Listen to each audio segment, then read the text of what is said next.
legs. One, amoebozoa, which I'm just going to cover very, very briefly. We're not going to go into too much details on them. And fungi, which I will go into some details on it, and animalia. Okay, this particular lecture, however, topic 6 is just only on amoebozoa and fungi. All right, we'll have animals later, and animals will have a lot of slides too. All right, so this is the basic basal morphology or phylogeny. 2 apomorphies for the amorphia. One is a triple pyrimidine fusion gene that I mentioned before, and a single flagellum. All right. In other words, it lost the flagellum. Pretty certain that the plesiomorphic state or the original state for eukarya is to have 2 flagella. Now, obviously in the excavata, that number has increased in some of them, but 2 is pretty common. So that's one apomorphia, single flagellum, and triple pyrimidine synthesis fusion gene. You can just call it a triple pyrimidine fusion gene, that's all. Okay, and so that is pretty unique because in other organisms outside of the amorphia, these are 3 separate genes, each with their own promoter, each with their own enhancers, and so forth. But here, it's one gene, one codes for 3 different enzymes that are involved in pyrimidine production. Okay, so I'll come back to amoebozoa in a moment. Fungi and animalia, however, are joined together by the fact that the flagellum is posterior. So far, all of the flagellated critters we've looked at, the flagellum is anterior. Okay, even if the cell sort of looks the same in all directions, you can tell what is anterior by which direction the critter is moving.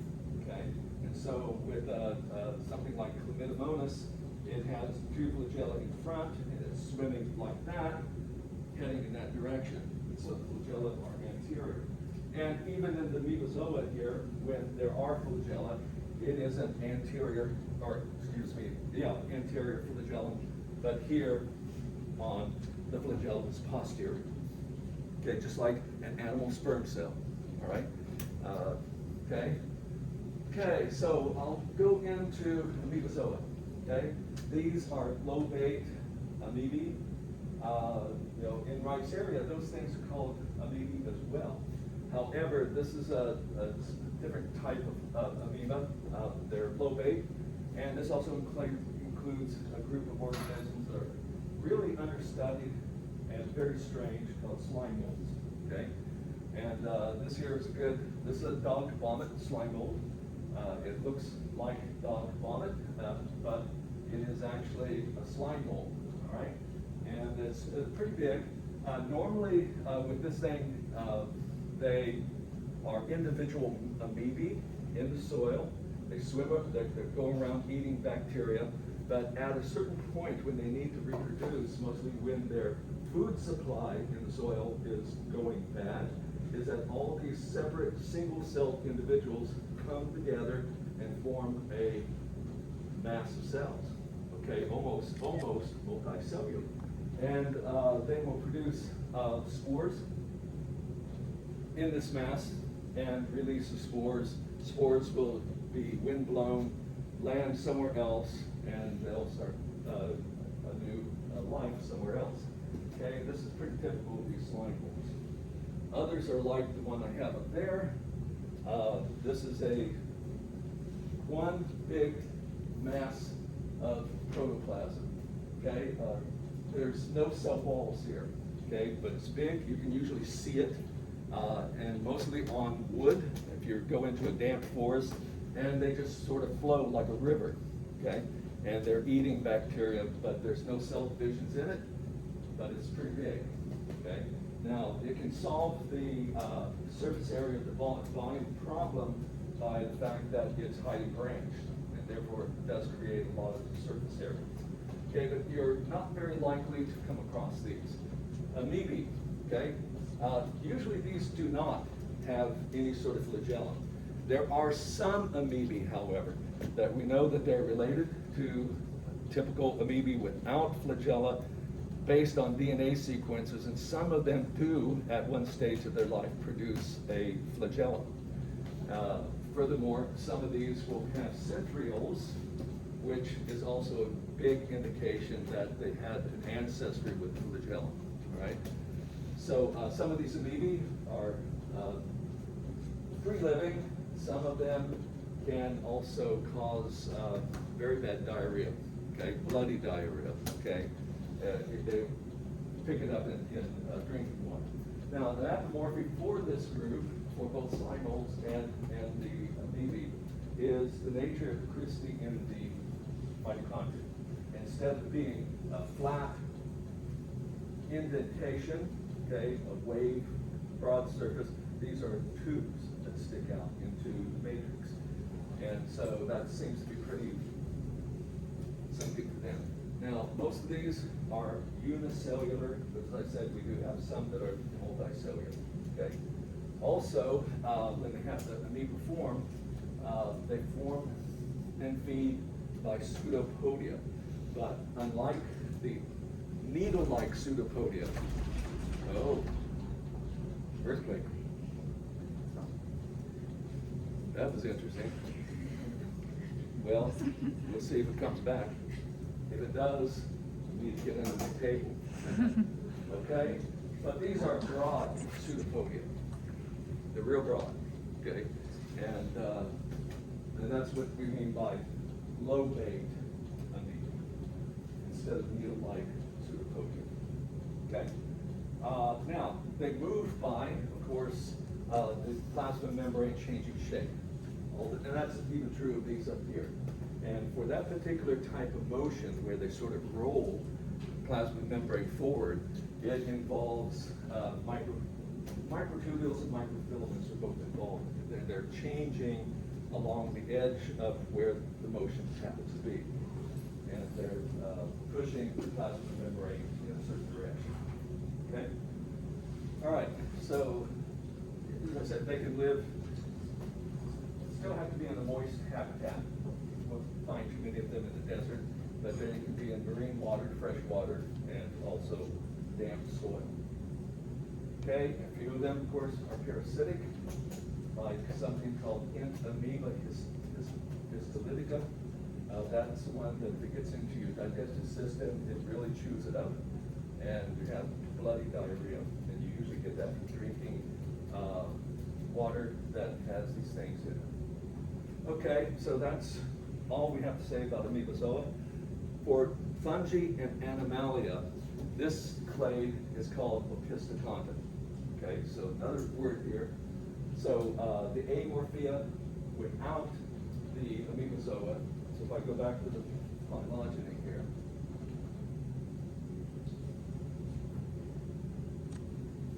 Okay, this clade here is opisthocondra. Okay, opisthocondra. And the apomorphic for it. This concludes fungi and animals is that flagellum is posterior. For amoebozoans, it's anterior.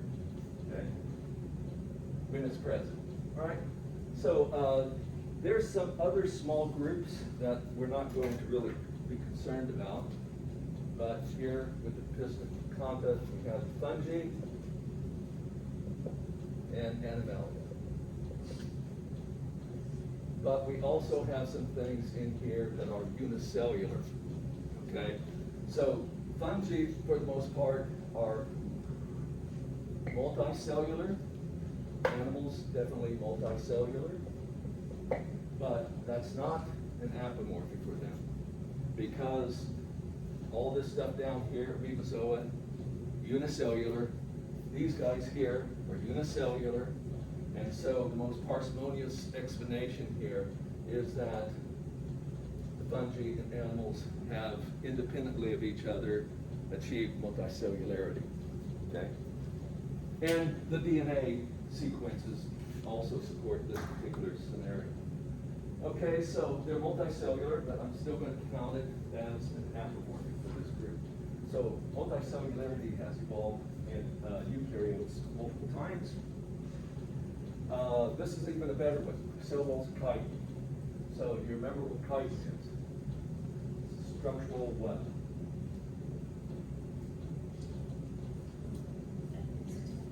Okay, it's a polysaccharide. Okay, and the unit, sugar unit that makes it up,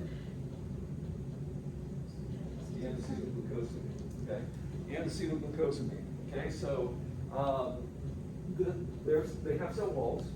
Okay, so they have cell walls outside the plasma membrane, but those cell walls, unlike in plants, where plant plants cellulose is the major component, this here is chitin. Chitin is also found in arthropods, animals when we get to them.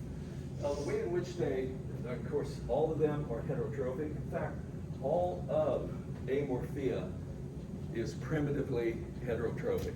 Okay, that means that there's no ancestry of a photosynthetic ancestor. Okay, they primitively heterotrophic, but they get their food and get it by absorption. So they grow through their food. They grow through their food, and they secrete digestive enzymes to the outside. The digestive enzymes outside the body hydrolyze larger molecules down into smaller molecules, then they absorb that back into the cells. So that's a little bit different from what animals do. Okay? And so nutrition-wise, they grow through their food. Some of these can be saccharose, which means that they live on dead, decaying matter. Okay? Some are parasitic, which means that they live on living tissues and therefore cause problems. Some of them are mutualistic in that they live in a relationship with some other organism, and it's plus. Both of them benefit from association. So this is very varied. This is also another group that has been not very well studied. Okay, unlike animals and plants, it's been very well studied, and therefore sometimes their classification is a little tricky. As far as the structure of their bodies, the whole body of a fungus, which you usually never see. Usually when you see something like a mushroom, that is a reproductive structure. That is not the vegetative body. The vegetative body is a bunch of stringy material that's down under the surface, and it's only the fruiting bodies, reproductive structures that you ever see. And so the whole body is called a mycelium. That's the entire body is a mycelium. And it consists of string tubes that are called hypha. And these hyphae can branch. So hypha is singular, and hyphae, A-E, is plural. Okay? So these are tubes, just like up here. One cell thick. Okay? One cell thick, and they're in filamentous forms. Okay? But they will still branch and form. And so one of the things about this type of body form is that it presents to the environment a very, very large surface area. So if you're going to digest your food by growing through it and releasing digestive enzymes outside, you want a structure that's going to provide a very large surface area for bringing that food back in, okay, once it has been digested. Right? So large surface area, and some of these are among the biggest organisms we know of. There was a study in a forest in, I believe it was Oregon, Malaria Austroi. I don't know how they conducted this study because the fungus is underground. I think they injected some sort of tracer into hypha that was exposed, went around and tried to the fungus elsewhere to see if you get a tracer molecule that gets spread. And this thing was covering about 6.5 square kilometers. Okay, pretty big, but you don't see it. Okay, when this produces, this belongs to the group that would produce a mushroom, and so This would be the only part you really ever see. The rest of it is down in the soil. Okay, they can be pretty big. Now, these hyphae within fungi, and this differs, this is one of the features that we can tell one taxonomic group from another, and it's based on whether these hyphae are septate or not septate, non-septate. A septa is a cross wall. So up here, this is a hypha, but there's no cell divisions. It's a large mass of cytoplasm, but it's in a tube, and its nuclei are scattered all along there. If it's septate, then they have a septum, a wall between cells, each cell having initially just one nucleus. But usually these septa are also perforate. Depending on the group, they have some sort of pore there that will allow some material to move from one cell to the next. And so some groups have septa, some do not.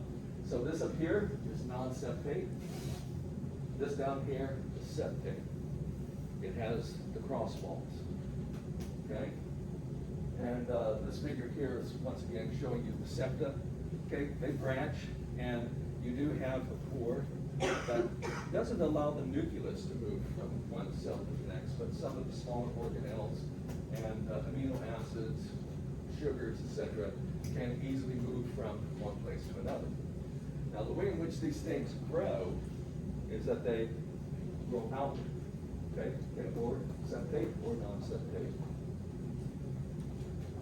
And if it's lacking, if it's septate, it's multinucleate tube, and it's referred to as cenocytic. So cenocytic is another word for multinucleated, okay, where there are no cell divisions. All right? Now, as I said, the way in which they grow, how many of you have seen ringworm? That's a fungus that's growing on the skin, on the face. Anyone have ever seen ringworm? A lot of times, little kids sometimes get it. Okay, what about fungus growing on your cheeks? What does it look like? You guys don't eat cheese? You eat it too fast. Okay, you don't give it time to get fungus growing on it. Okay, how about on your oranges? That green stuff growing there? Okay, that's penicillium. And what shape does it have? You guys never play with your food? Don't look at it. You just eat it? That's not fun. Huh? Round, right? Okay. That's because they grow outward. Okay. Once fungus, these guys can't get up and run. They don't walk. But if you're in the same place here, and you're consuming the organic material, eventually you're going to not have anything to eat. Okay, you starve. So they grow outward in all directions. Okay, and then some of the stuff that's left behind here, they will eventually plug it off, let all the cytoplasm, if they're growing up in this direction, they will move all the cytoplasm in that direction and plug up these walls and leave behind the cell walls. Okay. So in the middle, there's nothing there. So they're growing in a ring. So they do move by growing, but not by any other way. Okay? Some hyphae that are parasitic, mostly on plants, produce a special type of hypha called Haustoria, in which they can penetrate into a leaf and will suck and digest the interior of the plant cell. Okay, so so Haustoria is a penetrating hypha that grows into and penetrates into the plant. As I said, these things grow. They add length. They grow. In fact, they divide from the tips of the hypha. This is where they divide, from tips out. Right. So once you have some of this hypha that is further back, let's go back here. I don't see any tips here, but yeah. This stuff here will no longer divide. Okay, once it's there, they add new cells at the tips. So this is where cell division is happening, and as they keep going in that direction, eventually the food supply down here is going to be exhausted. They will plug up the pores and move all the cytoplasm up here to the growing tips, and leave behind the remains of their cell walls.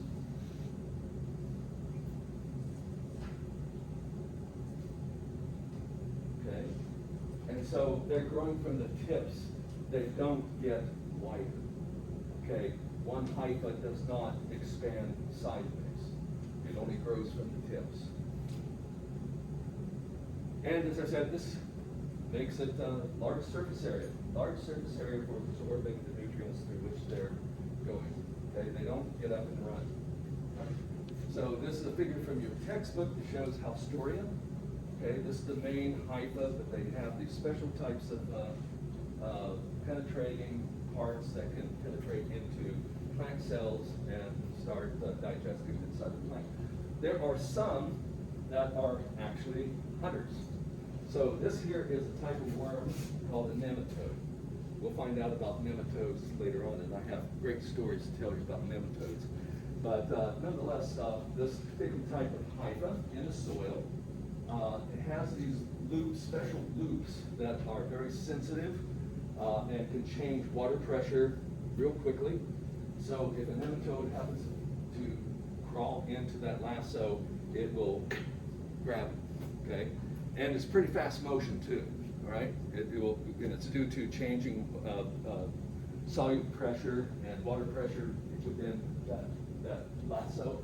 And this is held still, and the rest of the fungus will secrete digestive enzymes to digest the nematode and then take it up, eat them. Okay, now reproduction. Okay, if you thought plant reproduction was very interesting, you're going to love fungi. Okay, now, so one way in which most of them, almost all fungi, except for the most advanced type mushrooms, they divide, spread by asexual reproduction. One is just by fragmentation. So if you're digging in the soil and you cut a fungus in half, both pieces can continue to grow. Okay, so it's fragmentation. However, they also produce spores. Okay, and in fact, they can produce spores through sexual reproduction and through asexual reproduction. Okay, and once again, what is a spore? It's a reproductive cell, one cell, that can start germinate and grow into another individual, okay, without having to undergo fertilization.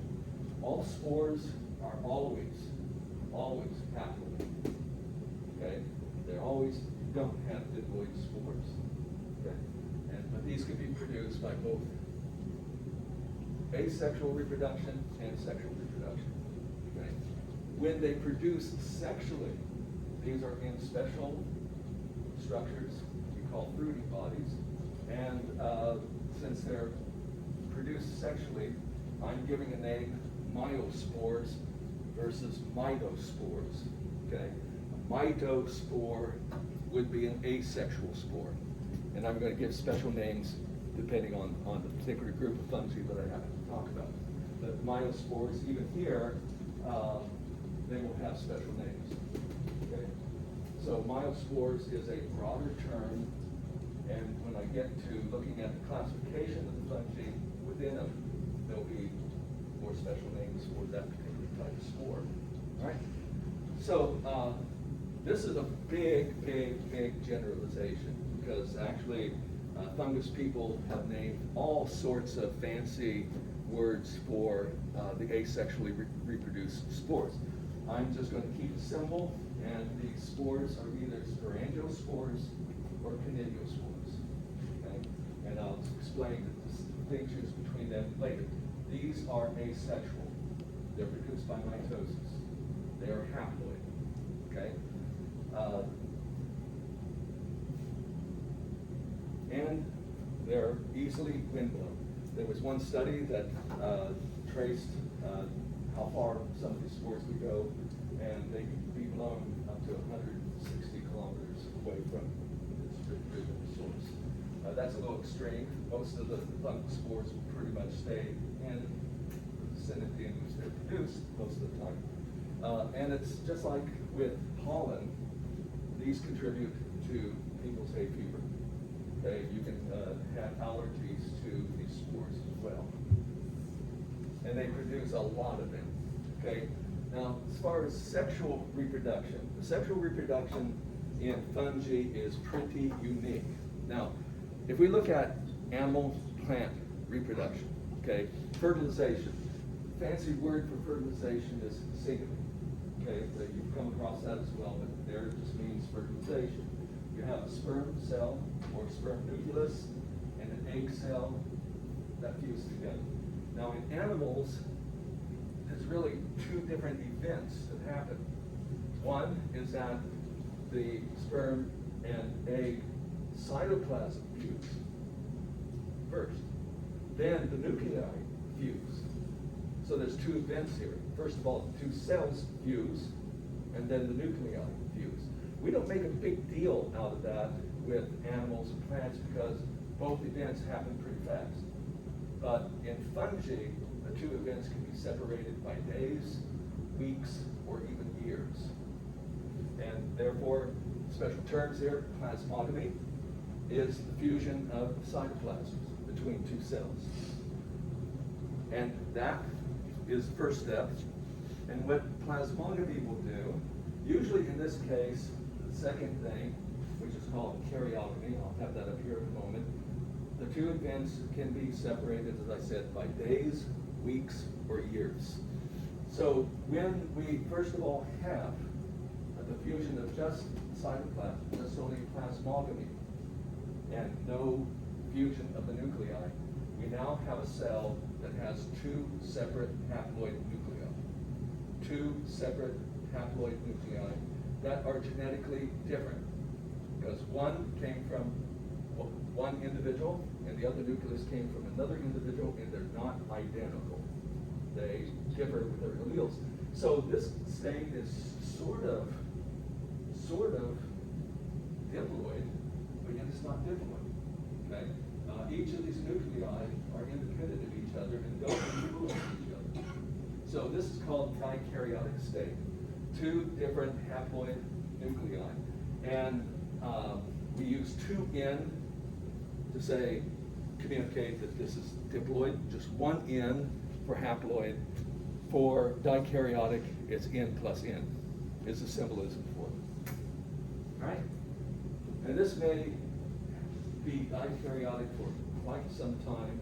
Eventually, in certain cells, in certain parts of the fungus body, the nuclei serve as sperm and egg nuclei, and they will fuse together.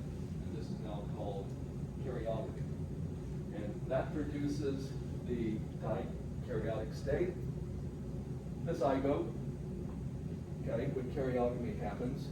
And this zygote, unlike in plants and animals, does not divide. It undergoes meiosis.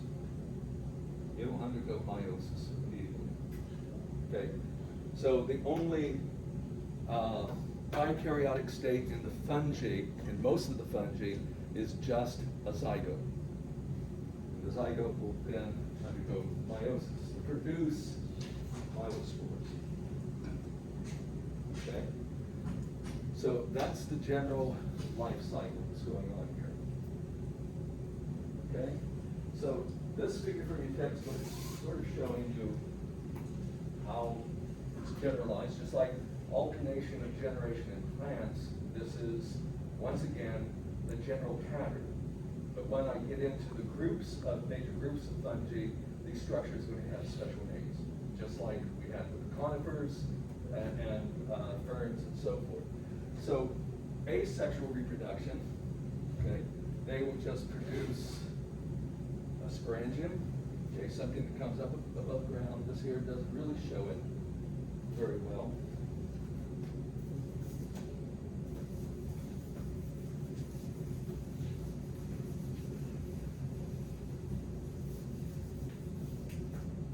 So the fungus is all underground, just on your bread, and it will send up a stalk with a sporangium on top. Okay? So when your bread gets moldy, that green stuff, that's not the main body of the fungus. It's probably been there. You've probably been eating it a little bit earlier. What you see when it turns green are these stalks that it sends up. Okay? And that's called sporangiophore. This is called the sporangiophore.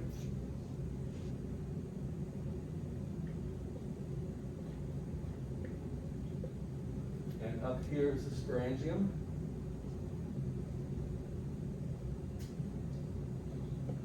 And it's in here that by mitosis,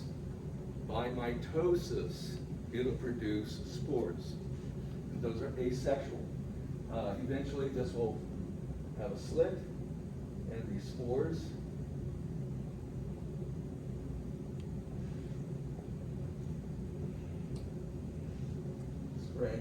spores will be released. Okay? Now, these two words differ by only two letters. Okay? But they don't mean the same thing. Okay, the sporangiophore is the stalk. The sporangiospore is the reproductive structure. Okay, and it gets released. All right, so these will then, once that happens, this is a bad figure for the simple reason that it's showing this as dikaryotic, which isn't the case. So with the asexual, they would have a sporangium. This is, it produces spores up here, and they would just go back to, once again, to just only a haploid fungus. So the fungus starts out haploid and it goes to haploid. During sexual reproduction, however, we have two haploid fungi that are of different mating strains. They are genetically different. Okay? There are factors, just like male and female. Okay? But in this case, we don't call them male and female, we call them plus and minus. Two plus fungi cannot mate with each other. Two minus fungi cannot mate with each other. They have to be of opposite mating types. That's determined genetically.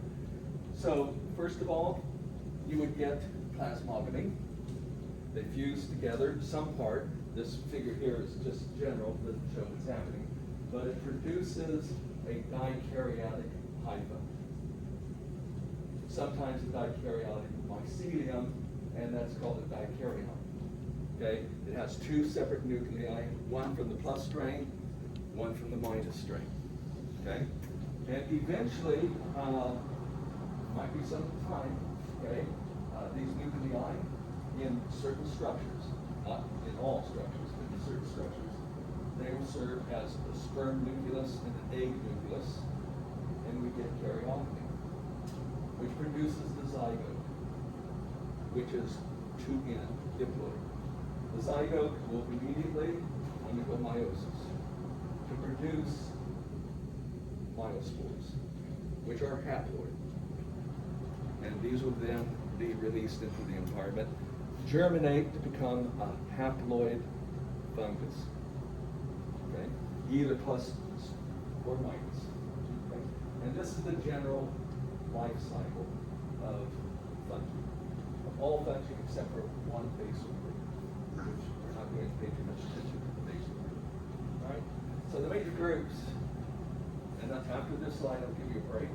The major groups are originally classified based on whether or not they are septate or non-septate.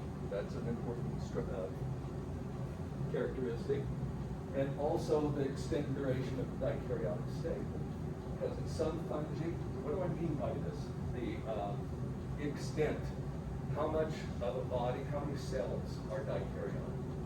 Some of them will produce just one cell that will be dikaryotic.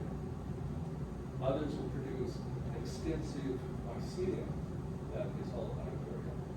Right? So that's a different extent. Duration of the dikaryotic state, I'm referring to how much time does it between plasmogamy and karyogamy. is there. In some, we're talking about a few hours, okay, or days, and others, we're talking about years, okay? So they can differ in that way. It's more the degree, and also where karyotomy takes place. Karyotomy will take place in special fruiting bodies, okay? In general, we call them fruiting bodies.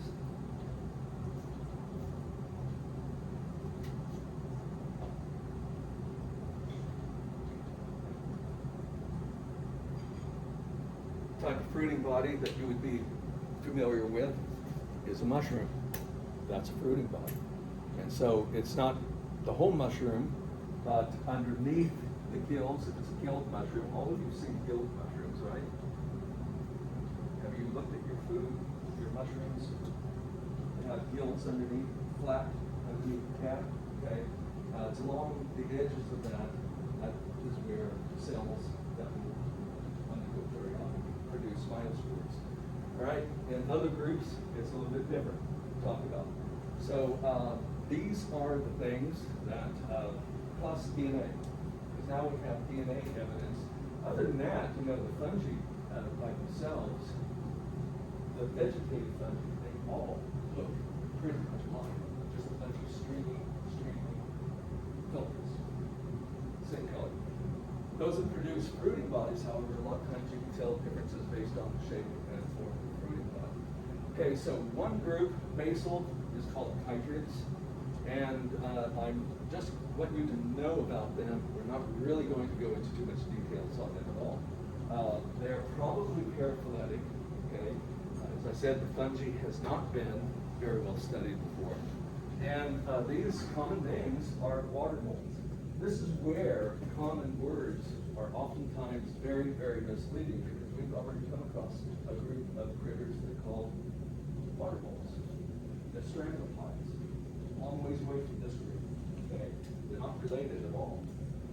But there is some convergent evolution, okay, in the body form between the old mycotes and these.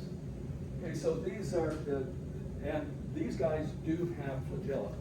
It's the only group of fungi in which some of their reproductive structures happen to be flagellated. Okay? They're usually non-septate, and they produce flagellated spores. Okay? All the rest of the fungi have lost the flagella, and I'll bring that up as an apomorphic a little bit later. These also have no dikaryotic states. These have alternating haploid diploid stages, okay? And we're not going to go into details on what they're like. Just want you to know that they exist. All the rest of the fungi, which are in the name classification B, phyla, they have no flagellated cells whatsoever. They have completely lost it, okay? All right, so this is where I will go ahead and give you a break, 10-minute break, then we'll continue.